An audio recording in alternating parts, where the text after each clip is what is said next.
हमारे आनंद जन्मों के पातकों का नाश करने का एक बहुत बड़ा शस्त्र हमारे हाथ में भगवान ने धरा दिया है। काटते रहो, कटता जाएगा। तन पवित्र सेवा किए। तन की पवित्रता होती है सेवा से, तन मन धन, और मन की पवित्रता होती है स्मरण से। मन तो वैसे बड़ा उलझुल है, तो चुप तो बैठेगा नहीं, कहीं ना कहीं कुछ उसका सोच तो चिरंतन चलता रहता है। नहीं कश्चित क्षण भी जातु तिष्ठते कर्मकृत, एक क्षण भर भी ये रुकने के लिए तैयार नहीं है। सोया है तभी स्वप्नों के माध्यम से ये भटक रहा है, जागृत है तो फिर तो कहना ही क्या। ऐसा ये मन चंचल वृत्ति वाला एक जरिया हमारे साथ में जोड़ दिया है, जो हमेशा विचलित रहता है, चलायमान रहता है। और उस मन को स्थिर करने का यदि कोई बटन है तो वो नाम स्मरण है। और वो बटन यदि आपके दिमाग में आपने यदि फिट किया है तो मन स्थिर हो सकता है। कहीं भी आप उसको नाम स्मरण का उच्चारण शुरू करो, मन स्थिर होना शुरू हो जाएगा। और दूसरी कोई चाबी नहीं है, ये चाबी हमारे सामने भगवान ने दी है, नाम। नाम उच्चारण से ही सारे काम, नामे वेद, नामे बोध, नामे अनुसरण, नामे स्मरण वगैरह जितना भी कुछ कहा गया है, तो ये नामा से कहा था, आपने सुने भी होंगे। तो नाम ये हमारा बहुत बड़ा सर्वोच्च एक साधन है। नाम आने वाला विघ्न भी रोक देता है, बवंडर तूफान आने वाला उसको भी शांत कर सकता है। और इस तरह से नाम आखिर में प्राप्ति तय करी। जिस मकसद से दुनिया बनाई गई है कि आपने ईश्वर को प्राप्त करना है, तो सबसे साधन ज्ञान के बाद नामस्मरण ही है।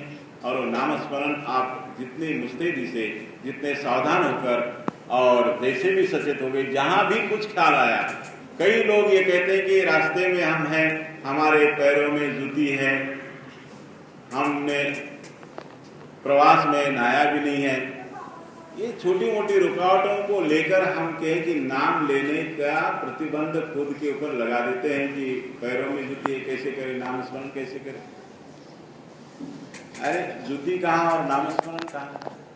जूती में इतनी बड़ी ताकत आ गई कि जो एक बड़े नाम को रोक रही है। नाम बड़ा है या जूती बड़ी है, मुझे कहना नहीं चाहिए, ऐसे शब्द उच्चारण नहीं करने चाहिए। परंतु हमने जिस बात को कुछ महत्व नहीं है उसको महत्व देने लग जाते हैं, तो उल्टा हमारा नुकसान हम कर रहे हैं। अरे चमड़े की जूती, चमड़ा तो हमारे शरीर पर भी लगा हुआ है, वो एक पशु का चमड़ा है। आज तो चमड़े भी नहीं रहे, आज तो रेजिन आ गया, वो क्या वो रबर के आ गए, तो है ही नहीं। तो कहने का तात्पर्य यह है कि जूती का कोई मतलब नहीं है। नाम स्मरण है। आप यदि बम्बई में हैं, दुबई में हैं, विदेश में गए और आपके माँ बाप याद आ गए जो भारत में बैठे हुए हैं, कहीं दूसरे शहर में हैं, आप कहीं तीर्थ यात्रा पर गए हैं, घर में माता जी हैं, कुछ अस्वस्थ है, याद आ गया, तो आप सोचते हैं कि आप याद माता जी कैसे आ गए, पिताजी कैसे, मेरे पैर में तो जूती है। याद नहीं आना चाहिए था, तो याद आ गए। ऐसा कुछ होता है क्या? नहीं। तो जब माँ बाप को याद करने में जूती की रुकावट नहीं है, तो परमेश्वर को याद करने में क्या नहाए नहीं हम, ये नहीं है। कई लोग बड़ा मतलब परे रहते, नहाए नहीं तो मंदिर में कैसे जाए, ऐसा नहीं है। नहाना तो स्नान, जो नामस्मरण यही सबसे बड़ा स्नान है, ये सबसे बड़ा साधन है। इससे बढ़कर और स्वच्छता कोई बात नहीं है। मन पवित्र किए स्मरण से, मन की जो स्वच्छता है वो स्मरण से होती है। प्रातः काल में उठते ही भगवान का नाम मुंह से आए, बाकी बातें बाद में करते रहे। बाकी बातों का उच्चारण करने से पहले यदि भगवान के नाम का उच्चारण करें तो हमारा दिन जो है बड़ा शुभ जाएगा, बड़ा अच्छा जाएगा। कोई हमारे ऊपर क्रोध करने वाला हो, कोई झगड़ा करने वाला हो, उसका मन शांत हो जाएगा। भगवान वही के हुए उसको शांत कर देंगे, क्योंकि इसने आज उठते मेरा नाम लिया है, तो ये आज इसका दिन शुभ जाना चाहिए। तो कहने का भाव ये है कि हर समय में यदि हम चिंतन का ख्याल रखते हैं तो हम नुकसान में नहीं जाएंगे। बहुत सारा समय होता है, ये नहीं कि आप प्रातः काल में उठना चाहिए, ऐसा नहीं उठ सकते। तो दिन में जहां भी आपका ख्याल आया, आप चिंतन कर सकते हैं।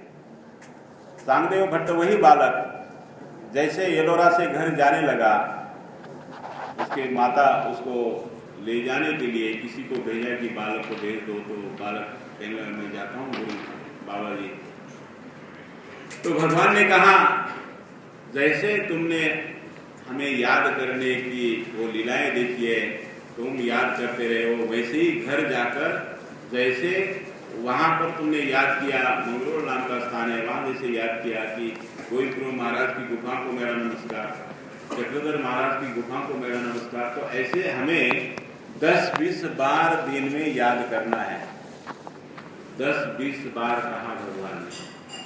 फिर कंसेशन दिया कि हो सकता है 10-20 बार ना हो तो 5-10 बार तो आपने याद करना ही है।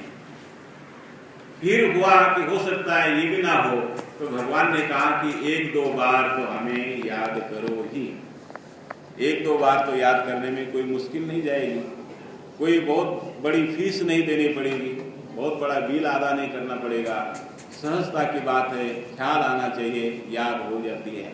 तो ख्याल जाना ये जरूरी होता है और इसलिए चिंतन हमारा बहुत बड़ा सिद्ध हो सकता है और चिंतन से बढ़कर कोई नहीं है। और इसलिए हमारे जो भी दोष हैं, जो भी अर्थाल हैं, जो भी रुकावटें हैं, जिंदगी में बहुत सारे रुकावटों के हम परेशान हो जाते हैं, छोटी छोटी चीज़ें हमें परेशान करती है। तो यदि कोई साधक ऐसा नामस्मरण वाला यदि है, हाथ में माला लेकर ही बैठे, ऐसा भी कोई प्रावधान नहीं है, माला एक माध्यम है, जरिया है कि हम ठीक है स्मरण के लिए बैठे हैं तो एक हमारा ख्याल आ जाता है, इधर उधर मन भटकता है तो माला उसको थोड़ा सा स्पीड ब्रेकर बन जाती है। जिसको एक आदत बन जाता है, आदत बन जाती है तो वो क्या है कि वो माला का प्रावधान वो सोचते नहीं कि माला ही चाहिए। चिंतन हमें जबान है, उच्चारण है, ईश्वर के नामस्मरण की जानकारी है तो हम नामस्मरण क्यों न करें। मन तो वैसे ही चिंतन किसी ना किसी के चिंतन में तो लगा ही है, तो नामस्मरण के चिंतन में लग जाए तो वाकई ये जो जीवन हमें मिला हुआ है ये बहुत बड़ा प्रकाशमान हो सकता है, प्रकाशित हो सकता है। और जीवन को प्रकाशित यदि रखना है तो नामस्मरण से बढ़कर और कोई साधन नहीं है और कोई जरिया नहीं है। चमक आपके चेहरे पर आती रहेगी, आपके सारे काम प्रकाशमान होते रहेंगे। रुकावटें तो आ जाती है, बहुत सारे हमने अर्थालय बनाकर जोड़कर रखे हुए हैं, उसमें से रास्ता निकालने का कार्य कोई होता है तो नामस्मरण होता है। चारों तरफ मकान को आग लगी हुई है, अब जलने की संभावना ही पूरी 100% बन गई है, तो तब पांडवों ने भगवान को याद किया। भगवान ने हमें कई बार बचाया, अब भी भगवान ही बचाने वाले हैं और उतने में रास्ता नजर आता है, उतने में रास्ता नजर आता है और उस रास्ते से पांडव सही सलामत निकल जाते हैं। तो ये क्या, ये सहायता किस चीज की है? द्रौपदी का उदाहरण हम सुनते हैं, उसको भी संकट ने घेरा तो उसने भी भगवान को पुकारा, नाम लिया, तभी तो भगवान ने उसकी सहायता की। तो एक नाम जो है किसी ने लिया हुआ है तो उसने अपना उद्धार करने का रास्ता बना ही लिया है।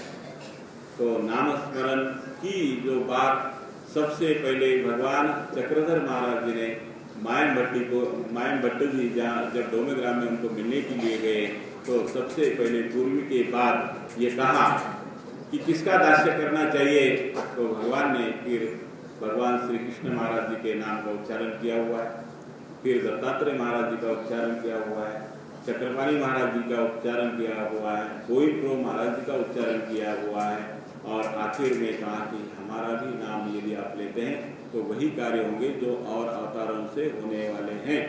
तो ये नाम का जो ज्ञान है वो पहले भगवान ने कराया है, बाद में ज्ञान की वहाँ से शुरुआत हुई है।